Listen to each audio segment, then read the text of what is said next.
Hey guys, Jeff with Wisconsin RC Construction. So we're back again today. I did a quick Facebook Live video last week on what we did last weekend. We just went to the local park. They had some sand, very wet sand, and we were digging in the sand. My Mack truck broke. Turned out the only truck that was able to actually work was the Western Star 4900. And I'll say work because that throttle is very sensitive. I do have a ton of parts on my desk to upgrade that truck next. That's going to be one of the things to do next. That'll be its own separate video for you guys. But when I did the Facebook thing, I was talking about to you guys how I ended up breaking this 3D part. Now, when I really took it apart, you can see that it really got cracked up. And that's actually what supports my motor. This was printed about 5 years ago. Judging by the infill, it looks like it's at maybe 10, 15, 20% infill. It is very light. It is very flexible. It took me a couple of days, a lot of trial and error. I had to get some new PLA, my new piece. This is at an 80% infill. This is stiff. A lot heavier too. So that's actually what holds up my motor. If you can see that right here, that's what's supporting this 3 RPM motor. It's a massive motor. It's what lifts the whole dump mechanism of the bed. And with heavy wet sand, I can see why it failed. The parts right here, you can see. Let me grab the other one real quick. Do a little side by side. So right here is where the fatigue happened, and it actually just ripped off both sides. You can see the infill. So I have a new one. Like I said, I printed it. A new one. It is super heavy. And that's where we're at. So let's flip you around. I'll show you this. So inside the dump truck here is where you actually find this. I still have all my wires connected to this. But this is the dump motor that I'm talking about. This is that Tinsey motor. If you're looking for it, it is quite pricey. I did take it apart just to make sure. I thought it had some strip gears in it. That's the way it was acting. I had a little bit of slop when I first lifted it up. But as soon as I did lift it up, it actually, when it hit a certain spot, it locked in and it started grabbing. So I thought, oh, maybe I got a broken tooth on one of the gears. Not the case on these motors. Took this thing apart. It is all metal gears inside this motor. And there's a reason why I paid I think it was about $50 when I bought this motor, $50 to $60. There's a reason why. The part number is a TS42GZ495D-1622. So that's a 12 volt, 3 RPM motor. Metal casing. So what it actually happens is you get it when you get it in here, it slips in the sides kind of like that, and it sits in there. So I do have some screws just off camera here that mount into this, and this is what broke right in here. So where it mounts to the actual motor, to the frame, because this mounts to my chassis rails right here. This mounts the chassis to the motor, 2 little screws. I did have washers on them, not fender washers because I don't have a whole lot of room, but I did get some washer. I think it was an 8 or a 10 screw, so you can't get a really big washer out of it. This, the shafts actually connect to the dump bed itself. I have this one removed so I could just slide it in and out to get the motor in and out of place. My vibration motor is up top. That's just a little motor that shakes the living heck out of this box and makes sure all the pay gets dumped out. So that's about where we're at in this, is I get to put this back together now, get it back working. I did have a solder lead go out on one of the motors on the back, one of the 3 drive motor or 4 drive motors. Only 3 of them worked at the time. So I resoldered that, got it all reconnected. I did change the tires out too. I use WPL rims in this and WPL tires.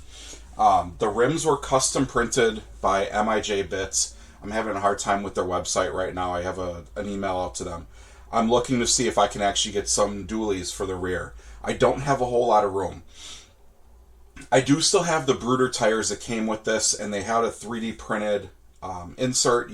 You cut out some parts of the inside of the tire, and you push this insert in and it locks it in, makes it a 12 mil hex. I don't know if I really like that or not, because the tires on the Brooder, if you know them, they're hard plastic. They may float good on sand, but you get them out on dirt, a hard packed dirt, blacktop gravel. They're not really the greatest. So I changed these out to their version 3. I had a version 1 hard tire on it. So here's what I had on there before. And here is what I put on there. You can see the tread pattern's a little different. These are a little narrower, but the height difference too. These version 3s are a little taller versus the ones. They are still the hard tire. Once you put a rim on it, they do actually support really well. So I do have them switched out to the V3s right now. I got about a finger room I can slip between the tires. So I can't go too much bigger. I'd love to put Tamiyas on this, but the way this current drive is, I can't. My next one, obviously, will be a little bit different. I'll be able to put some Tamiya wheels and tires underneath it, and I won't have this issue. So this is an old project that I started about 5 years ago, but it just came to completion within the last probably year or so. Long story, but all the lights work on it, and we have it all set up now. So like I said, all I have to do is put it all back together and get it all set. A lot of you guys on the Facebook Live that I did were commenting on the boxes that I had, the trench boxes. Okay, so here's the trench boxes for the people on YouTube, because this is going to be my YouTube video. Check us out on Facebook at WIRC Construction for our Facebook group. I do post live videos on that. But so here is this. Let me switch camera for you real quick. Alright, so here is going to be the trench box. So this trench box is actually all 3D printed. The D-rings don't come with it. Okay, these are just some D-rings that we had lying around. I think they came off of an SCX-10 aftermarket bumper. They're not the other D-rings that you would buy like I have on some of my trailers. Little bit different. They're a little narrower, and that's why I chose these versus the other ones. I do have another one real quick. But so there's that trench box there. Like I said, they're all 3D printed. They're printed by a guy out of Florida, Robert Blatter with ARC-tec. So here's the other D-rings that I have. You can see they're a little fatter. And I only have 2 of them on there because I ran out. Those D-rings aren't cheap.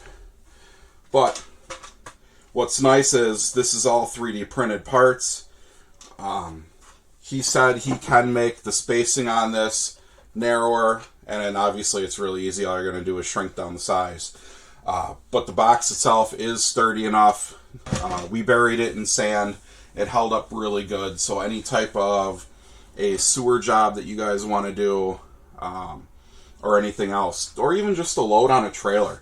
This does fit the Brooder trailer, very nice wide ways, and you can still put another piece of equipment behind that trailer. So this way you can still have yourself, like if you have one of the skid steers, or like the little wheeled Bobcat, the mini excavator, you could put this on the front of the trailer, like on the nose of it, or even in the front load of it, and still have a piece of equipment behind it for pulling it. So, like I said, that's pretty much all I got for you guys today. Wanted to get you a quick update that the Mack is getting fixed. It took a real good beating. It held up really well for what it was. The Western Star 4900 was our main workhorse for the day. We did have a Huna 583 or 1583 or 1573, the plastic modeled one. That one didn't seem to fare too well, even though we did upgrade the tires to WPL tires. So we peeled off the tires, you cut out the back side of it, and you put the tires back on over it. That one didn't do so well. So that one is going to get its own separate upgrade. I'm looking to finish up getting parts to get that one all complete. That one's going to get a major overhaul, just like the Western Star. So that's going to get its own, probably a Hobby Wing 1060, maybe the 1625, I'm really not sure. And so it'll have its own drive motor and everything. And the Huna's going to be 6x6, actually. So, until next time, guys, get out and dig, and I'll catch you guys later.